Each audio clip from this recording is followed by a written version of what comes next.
ആദരണീയായ മാതാജി, അതുപോലെ തന്നെ ശ്രീ ഡോക്ടർ മനോജ് അവറുകൾ, വേദിയിലെ ഉപവിഷ്ടരായിരിക്കുന്ന സന്യാസി ശ്രേഷ്ഠരെ, ഒരു ആശ്രമത്തിലെ വളരെ കാലമായിട്ട് നല്ലൊരു ഉദ്ദേശശുദ്ധിയോടുകൂടി ആണ് ഈ വിചാരം ഇവിടെ നടക്കുന്നത്. ആ വിചാരത്തിന് ഒരു ലക്ഷ്യമുണ്ട്. ആ ലക്ഷ്യം എന്ന് പറഞ്ഞു കഴിഞ്ഞാൽ, നമ്മളൊക്കെ എങ്ങനെയാണോ ജീവിക്കുന്നത് അതിൽ നിന്ന് വ്യത്യസ്തമായ ഒരു ജീവിത ബന്ധാവ് ഉണ്ടാക്കിയെടുക്കുക എന്നുള്ളതാണ്. നമുക്ക് എന്ന വിഷയം തന്നെ കേട്ടാൽ അറിയാം, കർമ്മയോഗം. പൊതുവെ ശാങ്കര ഭാഷ്യം പഠിക്കുന്നവർക്ക് എല്ലാവർക്കും അറിയാം, നമ്മളാരും കർമ്മികളല്ല എഴുതിയിരിക്കുന്നത്. അപ്പം അങ്ങനെ ഒരു യോഗം ഇല്ലാത്തവരെയാണ് കർമ്മയോഗത്തെക്കുറിച്ച് പഠിപ്പിക്കേണ്ടത്. എങ്കിലും കർമ്മയോഗം എന്താണെന്ന് മനസ്സിലാക്കിയാലാണ് അതിൻ്റെ പരമാർത്ഥത്തെ മനസ്സിലാകുകയുള്ളൂ. നേരത്തെ മാതാജി പറഞ്ഞ പോലെ എൻ്റെ ആശ്രമം ഇവിടെ ഇരിക്കുന്നുള്ളൊരു സുഹൃത്ത് കൊടുങ്ങല്ലൂരാണ്. 25 വർഷമായിട്ട് ഞാൻ അവിടെ 40 വർഷത്തോളമായി ശിവഗിരി മഠത്തിൽ നിന്ന് സ്വാമിയായിട്ട്. ഋഷികേശ് തുടങ്ങിയിരിക്കുന്ന സ്ഥലങ്ങളിൽ നിന്നൊക്കെയാണ് എൻ്റെ അധ്യയനം നടന്നത്. കൈലാസാശ്രമത്തിലെ ദിവ്യാനന്ദഗിരിജിയാണ് എൻ്റെ ഗുരു. അങ്ങനെയൊക്കെ ജീവിതത്തിലൊരു ഭാഗ്യം സിദ്ധിച്ചുകൊണ്ട് സംസ്കൃതത്തെയും ഭാഷ്യകാരനെയൊക്കെ മനസ്സിലാക്കാൻ സാധിച്ചു എന്നുള്ളതാണ് ഏറ്റവും പ്രധാനം. ഒരു ചെറിയ ഉദാഹരണത്തോടു കൂടി നമുക്ക് ഈ വിചാരത്തിലേക്ക് കിടക്കാം. ഒന്ന് എന്താണെന്ന് വെച്ചാൽ, എൻ്റെ ആശ്രമത്തിൽ നിറയെ ഇങ്ങനെ ചെത്തിത്തോട്ടം ഞാൻ തന്നെ ഉണ്ടാക്കി നിർത്തിയിട്ടുണ്ട്. 12 മാസവും അതിനകത്ത് പൂവുണ്ടാവും. അപ്പോൾ ആദ്യം ആശ്രമത്തിലേക്ക് വരുന്ന ആളുകളെ ആദ്യം കാണുന്നത് പൂക്കളെയാണ്. അവരെ സ്വാഗതം ഓതുന്നത് പൂക്കളാണ്. ഇങ്ങനെ നിറയെ കുലകളായിട്ട് വിടർന്ന് നിൽക്കുന്ന പൂക്കൾ. ഒരു ദിവസം അതിന് ചെലന്തി വല പോലെ പൂക്കൾക്ക് ഒരു കേട് വന്നു. മൊട്ടാകുമ്പോഴത്തേക്ക് ചെലന്തി നൂല് നോക്കില്ല, അതുപോലെ ഈ മൊട്ടിൽ വന്ന് ഒരു കേട് വരുന്നുണ്ട്. ചെലന്തി വലകൾ ഇങ്ങനെ കാണാം. അപ്പം ഞാനത് ഒരു നഴ്സറി പോയിട്ട് പറഞ്ഞപ്പോൾ അദ്ദേഹം ഒരു മരുന്ന് തരുന്നു. ആ മരുന്നിൻ്റെ പേരാണ് മാജിക്ക്.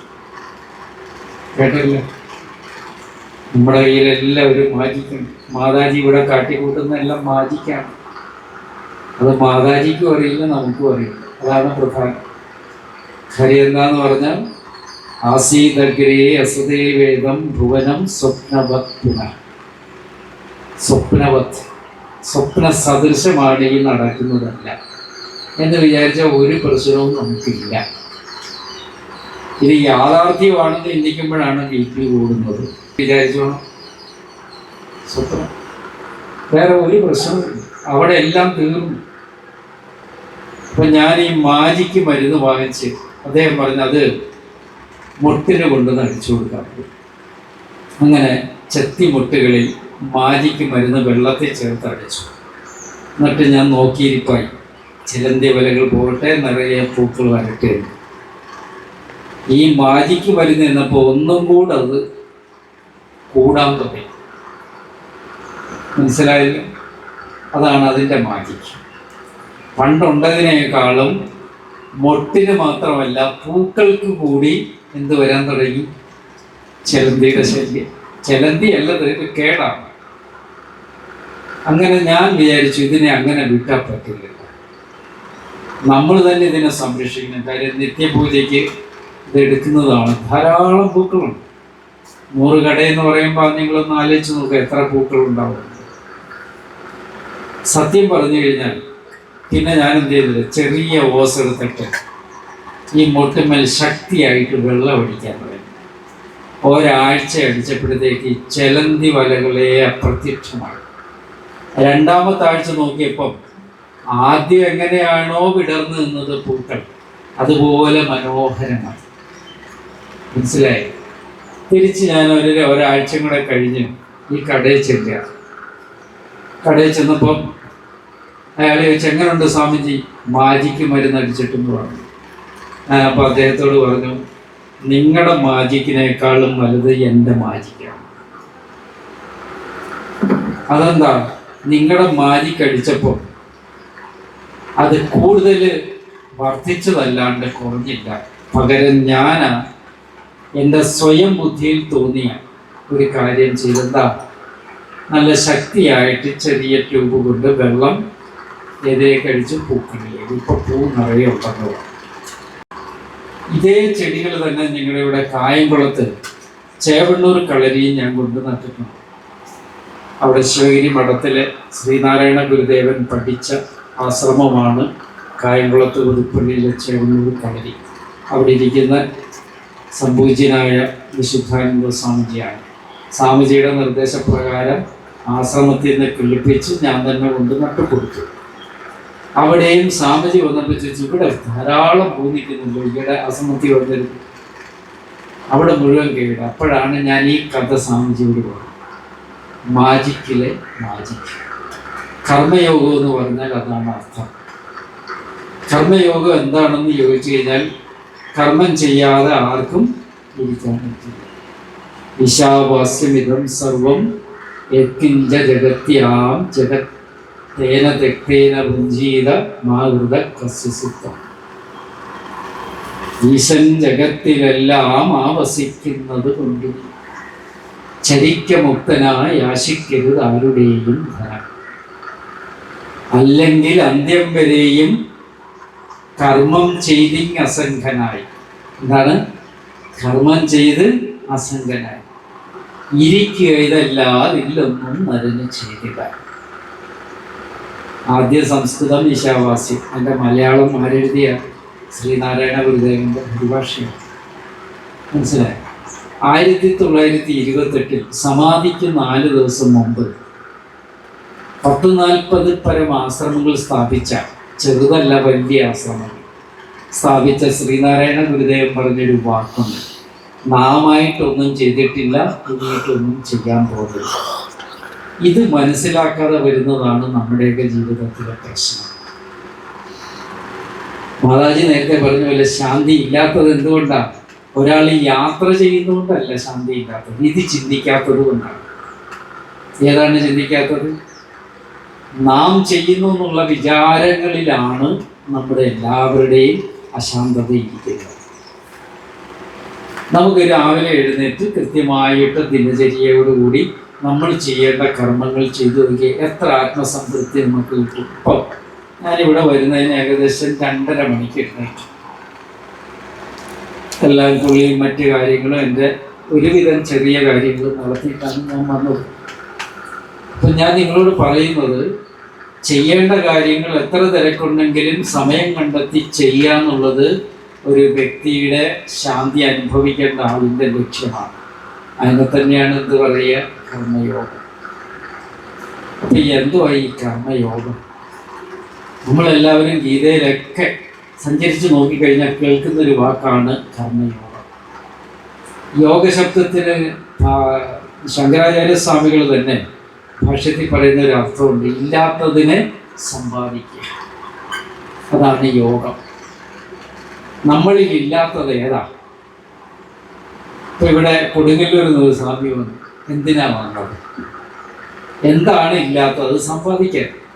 ആ ഇല്ലാത്തത് എന്താ? കൊടുങ്ങല്ലൂരുണ്ടായതിനേക്കാളും എന്തോ ഒരു സുഖം ഇവിടെ. എന്താ അത്? ഇങ്ങനെയൊക്കെയുള്ള കാര്യങ്ങൾ കേട്ടിരുന്നിട്ട് ഒരു മനസ്സിനൊരു സമാധാനം. 2 മാതാജിമാര് പാലക്കാട് നിന്ന് വണ്ടി കയറി ഇവിടെ വന്നു. ഇന്നലെയൊക്കെ ഇരുന്ന് കുത്തിയിരുന്ന് നാമം ജപിച്ചെന്ന് എന്നോട് പറഞ്ഞു. ഇങ്ങോട്ട് നോക്ക്, നമ്മൾ ജപിക്കുന്നുമില്ല, കൊടുങ്ങല്ലൂരിൽ നിന്ന് വരുന്നുമില്ല, ഞാനിന്ന് 2:30 എഴുന്നേറ്റിട്ടുമില്ല. ഇതൊക്കെ പറയുന്നത് ആരാണ്? അജ്ഞാനികൾ. അപ്പൊ ഞാൻ ആരായി? ഞാനിത് പറയുമ്പോൾ ഞാൻ ആരായി? ഗൃഹസ്ഥനും ഞാനും തമ്മിൽ വലിയ വ്യത്യാസമില്ല. എന്തുകൊണ്ട്? കർത്തൃത്വം, ഭോക്തൃത്വം. ഇത് രണ്ട് കാര്യങ്ങൾ കർമ്മത്തിലുണ്ട്. എന്തൊക്കെയാണ്? കർത്തൃത്വം, ഭോക്തൃത്വം. ഒരു കർമ്മയോഗിയിൽ നിന്ന് കർത്തൃത്വ ഗുണം ഒരിക്കലും പോകില്ല. മനസ്സിലായി? കർത്തൃത്വം പോകില്ല. പിന്നെന്താ പോകുന്നത്? ഭോക്തൃത്വം മാത്രം. എന്തുകൊണ്ട്?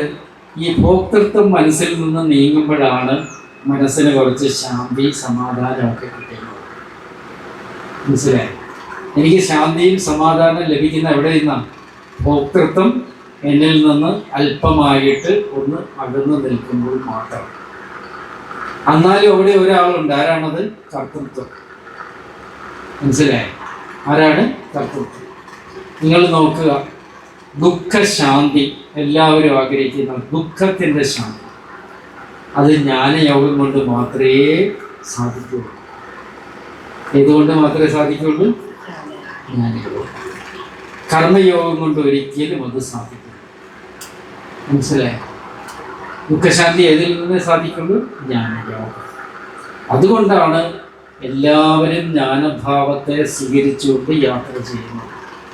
നിങ്ങൾ എവിടെ ചെന്നിരുന്നാലും എന്നിലേക്ക് തന്നെ തിരിഞ്ഞിരിക്കാൻ എത്ര തിരക്കിലും സാധിക്കുമെങ്കിൽ നിങ്ങളൊരു കർമ്മയോഗിയാണ്. നമുക്ക് പലപ്പോഴും അത് സാധിക്കില്ല. ഞാൻ ആരാണെന്ന് ചിന്തിക്കില്ല. എൻ്റെ അടുത്തിരിക്കുന്ന ഡോക്ടർ മനോജ് ആരാന്ന് ഞാൻ ചിന്തിച്ചുകൊണ്ടിരിക്കുന്നു. അതാണ് ഈ നാട്ടിലെ പ്രശ്നം മുഴുവൻ. മതങ്ങളിലെ പ്രശ്നം മുഴുവൻ എന്തുവാ? അന്യരെ ചിന്തിപ്പിക്കാൻ പഠിപ്പിക്കുക, എന്നെ ചിന്തിപ്പിക്കാൻ പഠിപ്പിക്കുന്നതാകണം കർമ്മയോഗം എന്ന് പറഞ്ഞാൽ. എന്നുള്ളിലെ ഭോക്തൃത്വം ഒടുങ്ങണമെന്നുണ്ടെങ്കിൽ അറിവ് അല്ലെങ്കിൽ ജ്ഞാനം നമുക്കുണ്ടായിരിക്കണം. മനസ്സിലായി? ജ്ഞാനം സമ്പാദിച്ചിരിക്കണം. അപ്പൊ ആ ജ്ഞാന സമ്പാദനത്തിനുള്ള ഉപായം എന്തോ ഈ കർമ്മയോഗം എന്ന് മനസ്സിലാക്കുക എന്നുള്ളതാണ്. അപ്പൊ കർമ്മയോഗത്തിൽ എന്തൊക്കെ ഉപേക്ഷിക്കണം? ഭോക്തൃത്വാദികൾ ഉപേക്ഷിച്ചാൽ ശാന്തി ലഭിക്കും. അനുഭവിക്കാനുള്ള ത്വര. ഇപ്പോൾ കുറേ മാമ്പഴം ഇവിടെ കൊണ്ടുവച്ചു. ഞാൻ കൈലാസാശ്രമത്തിൽ പഠിക്കുമ്പോൾ പൂജനീയനായ വിദ്യാനന്ദ ഗുരു സ്വാമിജി ഞങ്ങളോട് പറയുന്ന ഒരു കഥയുണ്ട്. എന്താണെന്നറിയാം? കൈലാസാശ്രമത്തിൻ്റെയും ബ്രഹ്മാനന്ദാശ്രമം എന്ന് പറഞ്ഞൊരു ആശ്രമമുണ്ട്. ഋഷികേശിൽ തന്നെയുള്ളതാണ്. അതിൻ്റെ ഇടയ്ക്ക്, ബ്രഹ്മാനന്ദാശ്രമത്തിൻ്റെ ഇടയ്ക്ക് വരുന്ന ഒരു സ്ഥലത്ത് വലിയൊരു പാറയിലാണ് ചിന്മയാനന്ദ സ്വാമിയുടെ ഗുരുനാഥനൊക്കെ ഇരുന്നത്. തപോവനാനന്ദ സ്വാമിജി ആ പാറപ്പുറത്തിരുന്ന് ക്ലാസ് എടുക്കും. കേൾക്കാൻ ആരൊക്കെയാണ്? ചിന്മയാനന്ദ സ്വാമി തുടങ്ങിയിരിക്കുന്ന പ്രകൃതികൾ. ആരൊക്കെ ക്ലാസ്സിൽ വരുന്നു എന്നുള്ള ക്ലാസ് ഇങ്ങനെ ഉപനിഷത്ത് ക്ലാസ് നടന്നുകൊണ്ടേയിരിക്കും. ഇഷ്ടംപോലെ ഭക്തരിങ്ങനെ വന്നുകൊണ്ടേയിരിക്കും. ആരെ കാണാനാ? തപോവനാനന്ദ സ്വാമിജി. മനസ്സിലായി? ഒരു പൂവ് അത് നല്ല മനോഹരമായിട്ട് വിടർന്നു നിന്നാൽ, അല്ലയോ വണ്ടേ, നിങ്ങൾ മൈക്ക് വെച്ചോ മൊബൈൽ ഫോണിൽ വിളിച്ചോ വണ്ടിനെ വിളിക്കണം. വിളിക്കണം. ഹലോ, എവിടെയാണ്? പൂ വിടർന്നിട്ടുണ്ട്, വരൂ, തേൻ കുടിച്ചോളൂ എന്ന് വിളിക്കണം. വേണ്ട. എന്താ കാര്യം?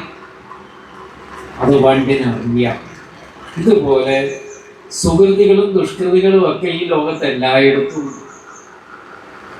അവരെ ആരെയും ക്ഷണിക്കേണ്ട. അത് സമയമാകുമ്പോൾ അതിനൊത്ത് വരും. പക്ഷെ നമ്മൾ ചെയ്യേണ്ടത് ചെയ്തു പോവുക എന്നുള്ളതാണ്. അതിനാണ് ഞാൻ ഈ ഉദാഹരണം പറയാൻ പോകുന്നത്.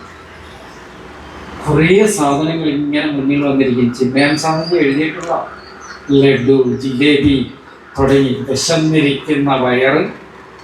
രണ്ടാമത്തത് ഈ ആഹാരങ്ങൾ ഇങ്ങനെ മുന്നിൽ വന്നിരിക്കുക. ആചാര്യൻ്റെ വേദാന്തവും കേട്ടിരിക്കുന്നു. ഇടയ്ക്ക് വേദാന്തത്തിൽ ശ്രദ്ധിക്കും, ഇടയ്ക്ക് ഇതിൽ ശ്രദ്ധിക്കും. ആഹാരത്തിൽ, വേദാന്തത്തിൽ, ആഹാരത്തിൽ, വേദാന്തത്തിൽ, ആഹാരത്തിൽ. ഇങ്ങനെ കേട്ടിരിക്കുമ്പോൾ കുറച്ച് കഴിയുമ്പോൾ തപോവനാനന്ദ സ്വാമിജി ക്ലാസ്സൊക്കെ കഴിഞ്ഞ് അവിടെ നിന്ന് എഴുന്നേക്കും. അപ്പോൾ ശിഷ്യന്മാരെല്ലാം വിചാരിക്കും, എന്താ വിചാരിക്കുന്നത്? ഇപ്പം ഇതെല്ലാം എടുത്ത് നിങ്ങൾക്കെല്ലാം തരും. ശ്രദ്ധിച്ച് കേട്ടോണം. എന്താണ് കർമ്മയോഗം എന്ന് പറയുക? ഉടനെ ഇതിലെ ഓരോ സാധനങ്ങൾ ഇങ്ങനെ എടുത്തിട്ട് ഒഴുകുന്ന ഗംഗയിലോട്ടൊന്ന് ഒഴുകി.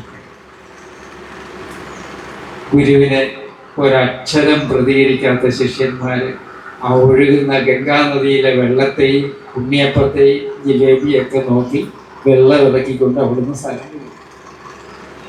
ഇത് ഞാൻ പറഞ്ഞല്ല. ആര് പറഞ്ഞ? ചിന്മയാനന്ദ സ്വാമിയുടെ ചരിത്രത്തിലുള്ളതാണ്. എന്നിട്ട് തപോവനാനന്ദ സ്വാമിജി ഭിക്ഷയ്ക്ക് പോകും. ഭിക്ഷ കൊടുക്കുന്ന സ്ഥലങ്ങളുണ്ട് അവിടെയൊക്കെ. അവിടെ പോയി ക്യൂ നിന്ന് റൊട്ടിയും ദാലും എന്ന് പറയും, അതും വാങ്ങിച്ച് കഴിക്കും. നിങ്ങളൊന്ന് ആലോചിക്കണം, ശ്രീനാരായണ ഗുരുദേവനെ എല്ലാവരും പറയും, എല്ലാവരുടെ ഇടയ്ക്കും പ്രവർത്തിച്ചു ഗുരുദേവൻ. നിങ്ങൾ വിചാരിക്കുന്ന പോലെ ഞാൻ ആലോചിക്കാറുണ്ട്. ഞാൻ ശിവഗിരിയുടെ പെരിങ്ങോട്ടുകര എന്ന് പറഞ്ഞൊരു സ്ഥലമുണ്ട്, കേട്ടിട്ടുണ്ടോ? അവിടുത്തെ 5 വർഷം ചാർജ് ഉണ്ടായിരുന്നു. ആ സ്ഥലത്തൊക്കെ അന്ന് ഗുരു വന്നത് എങ്ങനെയാണെന്ന് ദൈവത്തിനറിയാം. ബോട്ട് വഴിയൊക്കെ യാത്ര ചെയ്തേ അന്ന് വരാൻ പറ്റുള്ളൂ, കരമാർഗത്തിലൊന്നും വരാൻ പറ്റില്ല. എത്ര ക്ലേശത്തോടാണ് അവർ ഭക്തരുടെ ഇടയ്ക്ക് പ്രവർത്തിച്ചതെന്ന് നിങ്ങൾ ആലോചിക്കുക.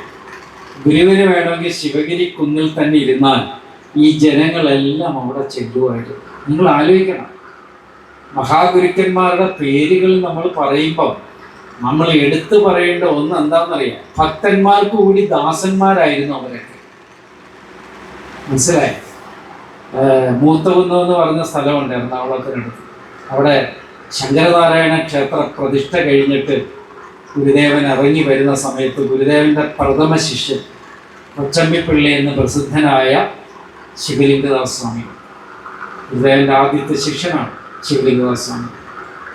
അദ്ദേഹം ഗുരുദേവനും കൂടെ അടുത്തുള്ള ഒരു വൈദ്യൻ്റെ വീട്ടിലേക്ക് ഭക്ഷണം കഴിക്കാൻ പോവുക.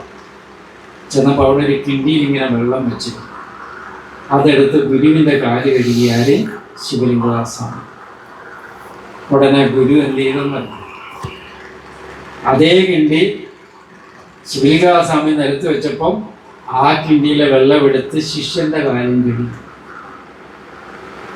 ഇങ്ങനൊരു ബന്ധം ഉണ്ടായിരുന്നത് കൊണ്ടാണ് ഇതിലെയും പുരോഗതി ഇല്ലാത്ത നാട്ടിൽ ലക്ഷക്കണക്കിന് ആളുകളെ അവരിലേക്ക് ആകർഷിക്കാൻ അവർക്ക് സാധിച്ചത്. മനസ്സിലായോ? എങ്ങനെ സാധിച്ചത്?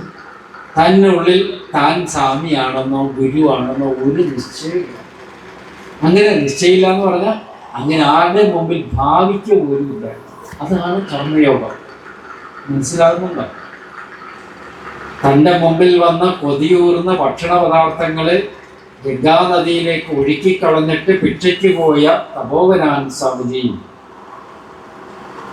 ഒരു വിദ്യാഭ്യാസ യോഗ്യതയോ അറിവോ ഒന്നുമില്ലാത്ത സാധാരണ ജനങ്ങളിലൂടെ സഞ്ചരിച്ച് പ്രതിഷ്ഠകൾ നടത്തി ആരാധനയ്ക്ക് യാത്ര ചെയ്തും ക്ലേശിച്ചും ഒക്കെ ചെന്ന് അവരെ പുരോഗതിയിലേക്ക് നയിച്ച ശ്രീനാരായണ ഗുരുദേവനും ഒക്കെ നമുക്ക് പറഞ്ഞു തരുന്ന ഒരു പാഠമുണ്ട്. എന്തുവാ? കർമ്മയോഗം എന്താണെന്നുള്ളത്. എന്തുവാ കർമ്മയോഗം എന്ന് പറഞ്ഞാൽ അവിടെ ഒരാൾക്ക് സ്ഥാനമില്ല. ആർക്കാണ്? എന്നിലുള്ള ഏതിനാണ്? അഹങ്കാരത്തിനൊരു സ്ഥാനമേ.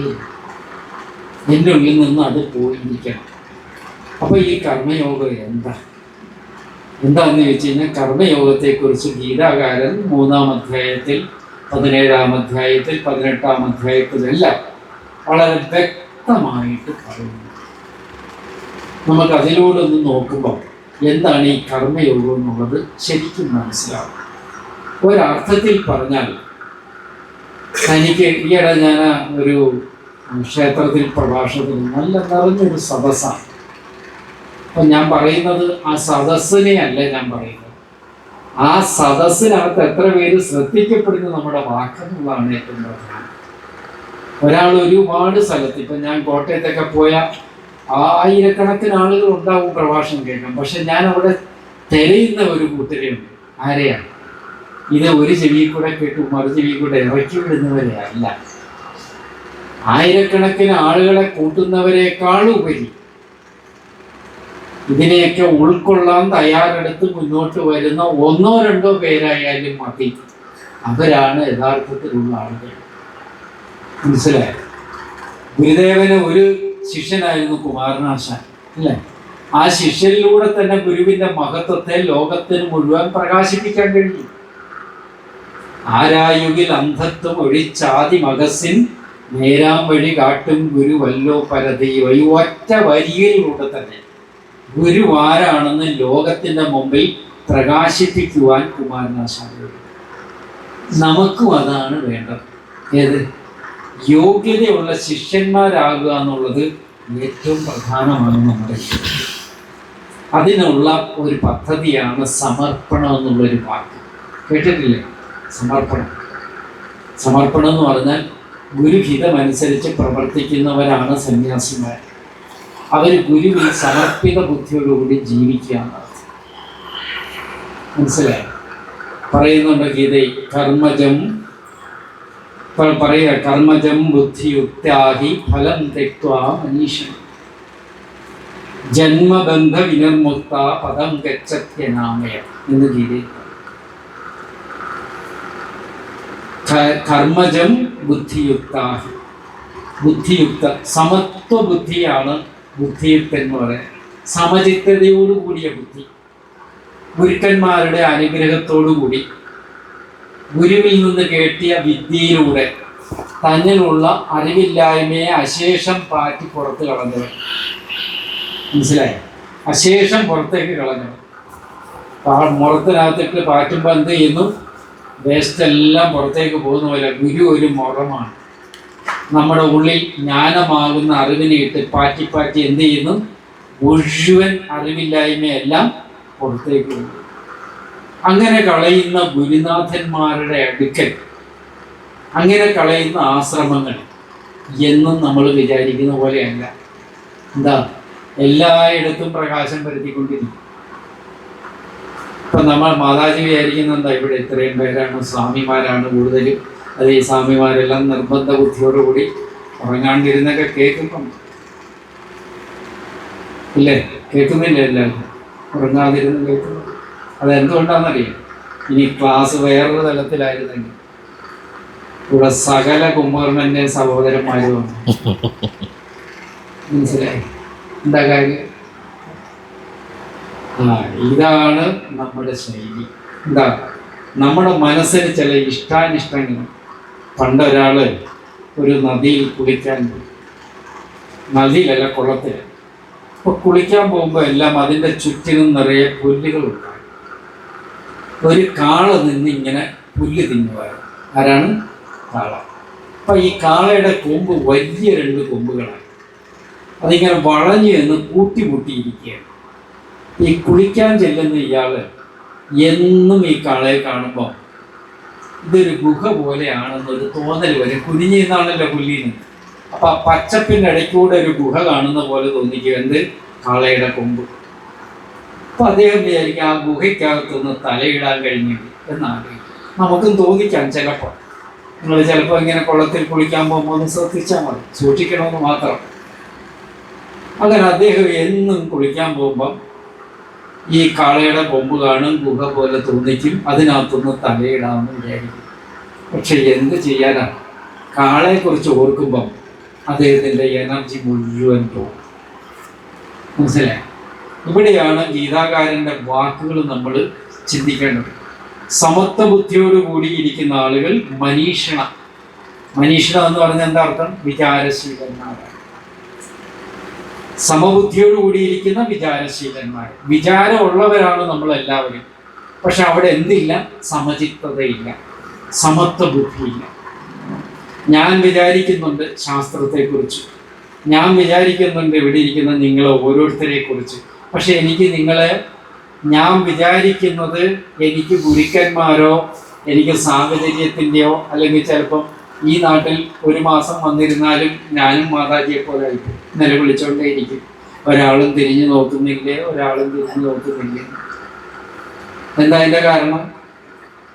ഈ നാടിൻ്റെ സാഹചര്യത്തിൻ്റെ ശീലമതാണ്. പക്ഷെ ഞാൻ പറയുന്നൊരു കാര്യമുണ്ട്, വേഴാമ്പലിനെ പോലെ ആകണം നമ്മൾ. പ്രതീക്ഷ. വേഴാമ്പൽ എന്താണ്? ആകാശത്ത് നിന്ന് പതിക്കുന്ന ജലത്തെ മാത്രം കുടിക്കുന്നത്. അതിനെ പ്രതീക്ഷിച്ചിരിക്കുമെന്നാണ് പറയുന്നത്. പക്ഷേ മാറ്റങ്ങൾ എപ്പോഴും ഈ ആധ്യാത്മിക ശക്തിക്കുണ്ടെന്ന് നമുക്കൊരു വിശ്വാസം വേണം. അതുകൊണ്ടാണ് ഭഗവാൻ ഒരു കാര്യം പറയുന്നത്, സമത്വ ബുദ്ധിയോടുകൂടിയ വിചാരശീലന്മാർ, മനീഷികൾ എന്ന് പറയുന്നത്. സുഹൃത്തുക്കളാണ് നമ്മൾ ഓരോരുത്തരും. കാര്യം എന്താണെന്നറിയാം? നമ്മൾ വിചാരിക്കും, നേരത്തെ മാതാജി പറഞ്ഞ മരവും ഇലകളും പൂക്കളും എല്ലാം, ഞാൻ പലപ്പോഴും ആലോചിക്കും, ആശ്രമത്തിൽ ധാരാളം ആളുകൾ വരാറുണ്ട് എൻ്റെ ഇടയ്ക്ക്. കാര്യം ഞാൻ ഇറങ്ങി പ്രവർത്തിക്കുന്ന ആളാണ്. അങ്ങോട്ട് ഇറങ്ങി ചെല്ലും, അവരെ എല്ലാം കൂട്ടും. നമ്മുടെ സ്വാമിജി പറഞ്ഞു, ഞാൻ കാരയിൽ നിന്നാണ് വരുന്നത്. ഏറ്റവും കൂടുതൽ കുടുംബ സംഗമം 200-ൽ പരം കുടുംബ സംഗമം ഞാൻ നടത്തിയതാണ് കാര. അവിടെ സ്വാമിജി ഇറങ്ങി എന്ന് ചോദിച്ചാൽ ഒരു പക്ഷേ അവിടെയുള്ള വീട്ടുകളിൽ എല്ലാവർക്കും ഒരു 100, 150, 200 പേര് വെച്ച് ഒരു വീട്ടിൽ കൂടും, ഒരു സത്സംഗം നടത്തും. അപ്പം ഞാൻ പറഞ്ഞു വന്നത്, വിചാരശീലന്മാരായിരിക്കുന്ന മനീഷികളായ സമബുദ്ധിയോടുകൂടിയ ആളുകൾ, ഈ കൊമ്പിനെ കാണുന്ന ആള് ഈ തരത്തിലുള്ള വിചാരമാണോ അല്ലയോ എന്ന് നിങ്ങൾ ചിന്തിക്കുക. ഇയാളിങ്ങനെ 30 ദിവസം കുളിക്കാൻ പോകുമ്പോഴെല്ലാം എന്ത് കാണും? കാളയുടെ കൊമ്പ് കാണും. അത് ഗുഹയാണെന്ന് വിചാരിക്കും, അതിനകത്തൊന്ന് തലയിടാമെന്നും വിചാരിക്കും. കേൾക്കുന്നുണ്ടല്ലോ? നമുക്ക് എല്ലാവർക്കും അറിയാം, എല്ലാവരും ക്ഷേത്രത്തിൽ പോകുന്ന 1-ാം തീയതിയാണ്, പിന്നെ അടുത്ത മാസം 1-ാം തീയതി പോകും. എന്താ കാര്യം? 30 ദിവസത്തേക്കുള്ള എനർജിയാണ് എപ്പോൾ സമ്പാദിക്കുന്നത്? 1-ാം തീയതി. അതെ, 30 ദിവസം അടുത്ത, പിന്നെ അങ്ങോട്ട് തിരിഞ്ഞു നോക്കേണ്ട കാര്യമില്ല. കാര്യം 1-ാം തീയതി കിട്ടിയില്ല എന്ന് വിചാരിക്കുന്നവരാണ്. ഇതുപോലെ 30 ദിവസം കുളിക്കാൻ പോയ ആൾക്ക് അടുത്ത 1-ാം തീയതി വന്നപ്പോൾ ഒരു എനർജി. എന്താ എനർജി? കാളയുടെ കൊമ്പിനകത്ത്. നിങ്ങൾ ഒരു വിചാരം തന്നെ പലതവണ ആവർത്തിച്ച് ചിന്തിച്ചാൽ അപകടമാണെന്ന് സൂചിപ്പിക്കുക. അങ്ങനെ അദ്ദേഹം പോയി കാളയുടെ കൊമ്പിനകത്ത് തലയിട്ടു. കാളയെ ഞാൻ പറയാണ്ട് നിങ്ങൾക്ക് തന്നെ അറിയാം, ഇല്ലേ? നമ്മളും ചിലപ്പോൾ ആ സ്വരൂപത്തിലൊക്കെ ആകാറുണ്ട്. അപ്പോൾ കാള ഇയാളെ എടുത്തുകൊണ്ട് ഓടി, പലയിടത്തും കൊണ്ടിട്ട് ഇടിച്ചു. അങ്ങ് കുറച്ചകലം മാറി ഒരു മാന്യദേഹം ഇയാൾ കാളയുടെ കൊമ്പിനകത്ത് തലയിടുന്നതും കാള ഇദ്ദേഹത്തെ എടുത്തുകൊണ്ട് പോകുന്നതും കൊണ്ടിട്ട് ഇടിക്കുന്നതും ഒക്കെ അവിടെ നിന്നും കണ്ട് ആളുകൾ, അയാൾ ഓടി വന്നു ആളുകളെയും കൂട്ടി. ഒരുവിധം കാളയുടെ കൊമ്പിനകത്ത് നിന്ന് ആരെ രക്ഷപ്പെടുത്തി? ഈ കൊമ്പിനകത്ത് തലയിട്ടാണ്. അപ്പോൾ ഇങ്ങനെ വഴിയിൽ ഇങ്ങനെ കിടത്തിയിട്ടിരിക്കുക. ഇച്ചിരി വെള്ളമൊക്കെ കുടിച്ച് അവശനാണ്, ഇങ്ങനെ കിടക്കുകയാണ്. അപ്പോഴാണ് ആ മാന്യദേഹം ഇദ്ദേഹത്തോട് ചോദിച്ചോളൂ, താനെന്താണോ ആലോചിക്കാതെ കാളയുടെ കൊമ്പിനകത്ത് തലയിട്ട് വെച്ചു? എന്താ ചോദിച്ച ചോദ്യം? ശ്രദ്ധിച്ച് കേട്ടോളൂ. എന്താ ചോദിച്ചത്? ആലോചിക്കാതെ കാളയുടെ കൊമ്പിനകത്ത് തലയിട്ടുണ്ടാന്ന് വെച്ചു. ഉടനെ ഇയാള് ഏഭ്യൻ, എന്താണോ താൻ പറഞ്ഞത്? എഴുന്നേക്കാൻ വയ്യ. എന്നിട്ട് ഈ ചോദ്യം കേട്ടിട്ട് ചടവിടേന്നൊന്ന് എഴുന്നേറ്റിട്ട്, ഏഭ്യൻ, താൻ എന്താണോ വിചാരിച്ചത്? നാം 1 മാസം ആലോചിച്ചിട്ടാണോ ആ കൊമ്പിനകത്തൊന്നും തലയിട്ട്? എത്ര മാസമാണ്? 1 മാസം. നമ്മളും 70 വയസ്സ് വരെ ഇങ്ങനെയാ ചിന്തിക്കുന്നെങ്കിൽ പൊട്ടും തട്ടും ഒക്കെ കിട്ടാവുന്നല്ലാണ്ട് ഭഗവാൻ പറഞ്ഞ മനീഷികളാവില്ല, വിചാരശീലരാവില്ല. എങ്ങനെ? മനസ്സിനെ സംയമനം ചെയ്ത വിചാരശീലന്മാർ, മനസ്സിനെ തൻ്റെ പരിധിക്കുള്ളിലാക്കിയ വിചാരശീലന്മാർ, അവരാണ് കർത്തവ്യം. മനസ്സിലായി? മനസ്സിനെ നിയന്ത്രിക്കപ്പെട്ട വിചാരശീലന്മാർ. അതെങ്ങനെ സാധിക്കും? ഒറ്റയടിക്ക് സാധിക്കുമോ നമുക്ക് എല്ലാവർക്കും? ഇവിടെ ഇരുന്നുകൊണ്ട് ഈ ക്ലാസ് കിട്ടും. എന്താ ഇപ്പം തന്നെ ഇത് തുടങ്ങിയേക്കാം? വേണ്ട, ക്രമമായിട്ട് എവിടെ നിന്നാണോ നമുക്ക് ഇത് സാധിക്കാതെ വരുന്ന അവിടെ തൊട്ട് ചിന്തിക്കുക. ക്രമമായിട്ട് ഇതിനെ സാധിച്ചെടുക്കുക.